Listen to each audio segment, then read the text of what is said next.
What's up, folks? Earlier today, I shared a news article about the acquisition of Activision Blizzard by Microsoft on Reddit, and it exploded. So obviously, there are a lot of passions there. So I wanted to go ahead and kind of talk through it real quick. Just a super quick recap, kind of high level recap. Microsoft, of course, is the monstrosity of a not. Well, that's not fair. They're a very, very big corporation that's responsible for things like Windows, that now also owns a huge, huge amount of content and is also, among other things, the owner and developer of Xbox, one of the key consoles in the so-called console wars. And then Activision Blizzard is the very large gaming maker and publisher that was once Activision, that then bought Blizzard, and now is Activision Blizzard in this giant amalgam.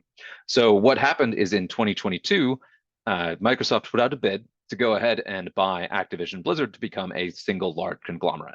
Now, that's been held up for several years because of several courts in several countries. These are big international companies, so they do have to get the approval of multiple countries to actually complete this purchase. And the biggest one holding it up was the UK, but there also were some major courts in the United States that held them up for a while as well. And the reason that these courts held this up was because there were concerns about antitrust. I mentioned the console wars. That's the big deal where Microsoft with Xbox, and then Sony with PlayStation, and then to a lesser extent Nintendo with Nintendo, and then some other players in the market are constantly competing to have exclusive games that are only available on their platform, so that you have to get their specific gaming box to play their games. And that's a big concern, that if big chunks of the gaming market are out of the general pool and are only available on one platform, it tips the scale really dramatically in favor of one company over the others. And because of licensing and international or IP, intellectual property, there's no way to get around that. That would be just such a staggering advantage for one party over the other. So that's why courts have held this up. That's one of the biggest bad things about this. But another kind of bad thing is that Microsoft already is an absolutely massive company, and Activision Blizzard also is a really, really big company, both just in size, in revenue, and then also in terms of the influence they have on the video gaming market.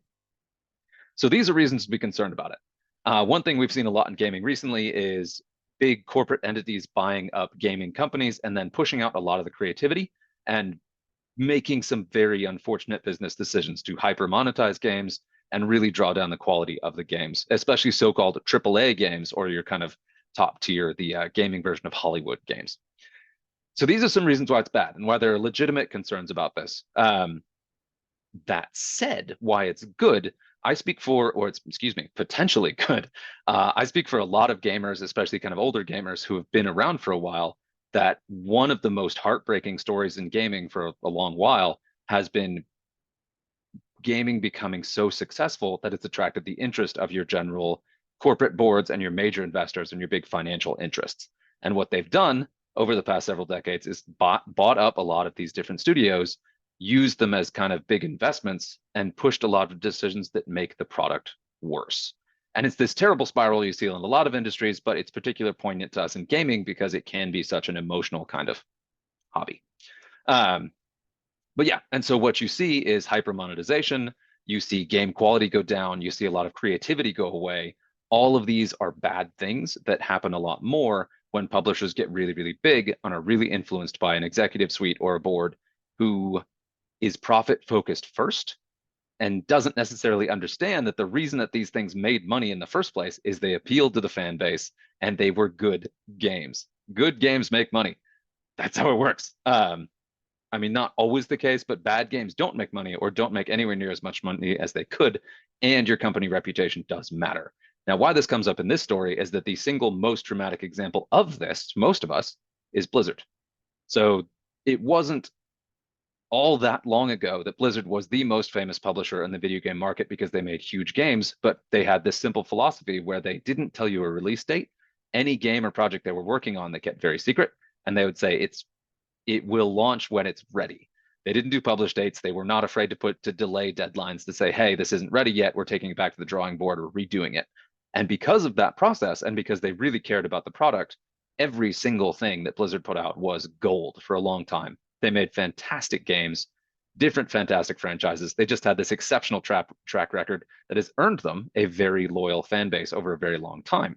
And basically, they could do no wrong and were printing money.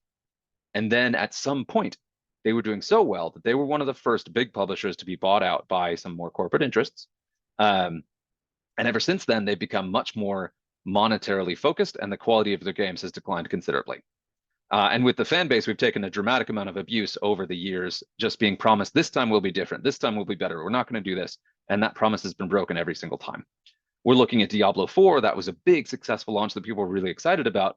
And then immediately there were issues with balance patches rolling out without much warning, major changes to the game coming out very quickly that were not popular, but also just things like they rolled out a monthly battle pass where you'd have to pay money to continue playing the game, where you could play it for free, but you get the equivalent of like the paper bag suit. And then if you wanted the shiny, cool armor, the actual stuff you would want, you'd have to pay money.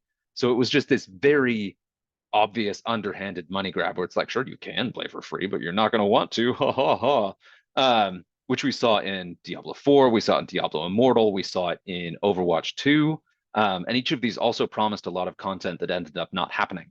And then some other games that were perfectly successful and were making money. They were sustainable. They were doing fine. Like my dear favorite Heroes of the Storm were just kicked to the wayside. And then some of the big community engagement stuff, like the official tournaments and the professional Blizzard leagues, were closed down.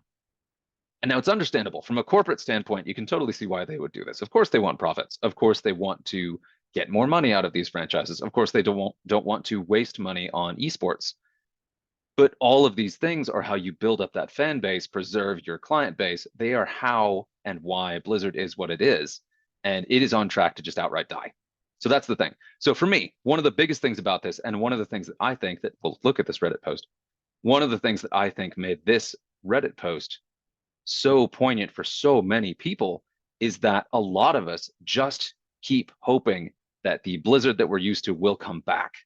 And so here's the headline that got us all excited today. Microsoft CEO Phil Spencer is open to breaking the seal on some forgotten games. If teams want to go back and revisit some games, I'm going to be all in.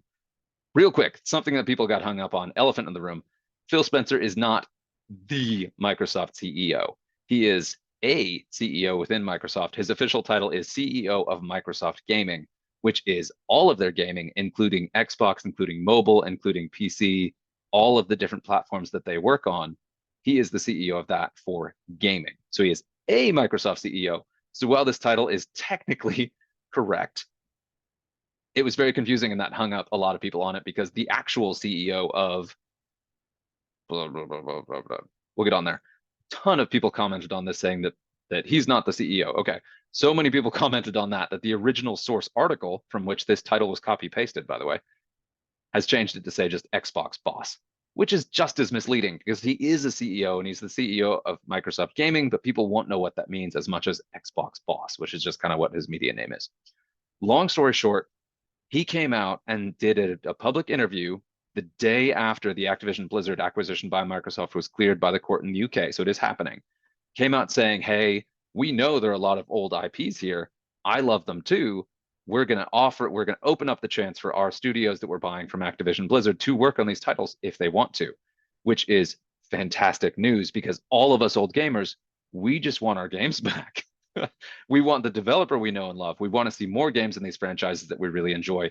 We want to see the things that have been released broken, looking at you, Warcraft 3 Reforged, fixed to some degree to where we can actually, get back to where we were. And we honestly don't understand the reasoning behind why this stuff was destroyed. Like, obviously, there's money reasoning, but it is just so blatant and so ineffective and done such horrible harm to the community. It doesn't really make sense. So again, we are really excited about this kind of statement because it confirms that Microsoft made this purchase not just to print money, but also to dig a little bit and see what kind of things they can resurrect. And for me personally, I play quite a bit of Minecraft with my family, and I absolutely love playing that. And my nephews love it, and they've gotten into it a lot. And it is a fantastic game. And my personal impression, correct or not, is that Microsoft stewardship of Mojang, the studio that publishes Minecraft, has been very good, significantly better than a lot of other publishers out there, like EA, who has done some horrible things to BioWare, and then also like Microsoft, which is dunking on itself every single day. So that's the thing. Like, when we look at what's happened to Activision Blizzard, a lot of us gamers place the blame for that on the corporate leadership of Activision, which now owns Blizzard, which the obvious boogeyman in that list is Bobby Kotick, the long-term president of Activision, who has publicly been out in support of some of the more heinous things that the studios have done.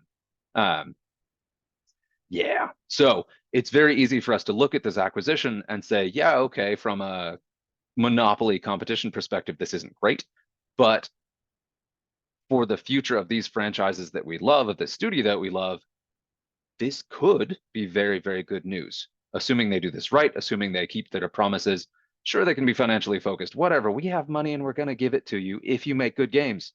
that's that's the be all and end all of it. Like doing the old Blizzard formula does not mean losing money. It does not mean not being a successful investment. It means the exact opposite. Because if not, if the company kept on going the way it was going, it was just going to die. They'd still have some player base, but no one would ever trust them again. And so this, in many ways, is a fresh start for Activision Blizzard, and it's why we're excited about it.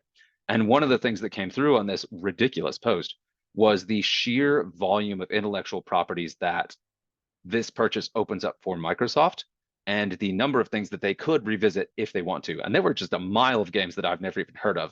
The three that I personally mentioned as close, near, dear to my heart were Heroes of the Storm, an old RPG called Arcanum of Steamworks and Magic Obscura. The spelling is weird. And then StarCraft Ghost, which was a canceled project that Blizzard put to rest around the time when they became very financially focused and less experimental.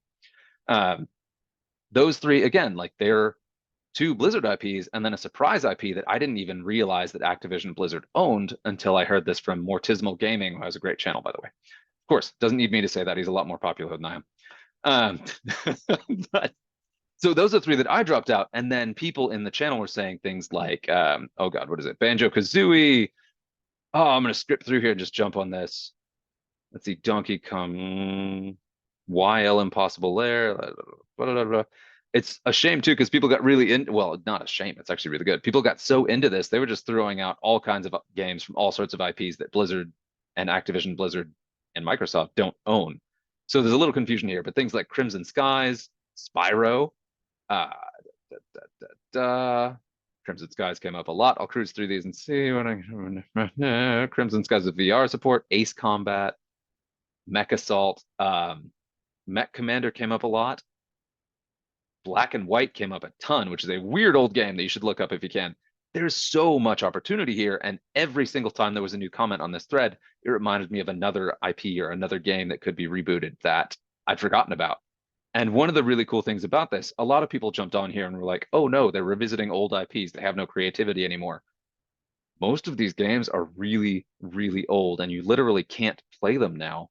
And they were, especially in the case of Arcanum and something like Black and White, they were really, really ambitious at the time and could never live up to the promises that they made. And if they were remade now with anywhere near the level of something like a Baldur's Gate 3, they would be phenomenal games and a completely new experience that would reintroduce existing gamers to some of the weird stuff that popped around in the 90s. 90s kid, my bad. Can't help it.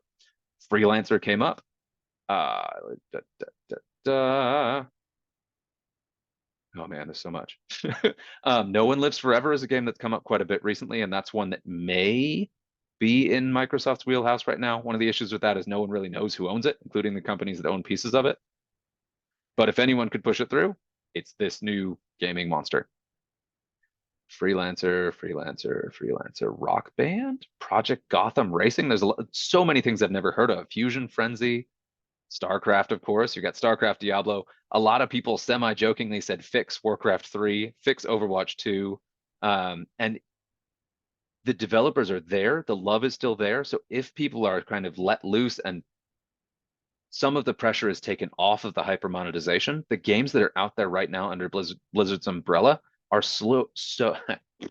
are so close to being what we remember and being actually great games. And it's really just the stuff they keep stapling on top that's killing them.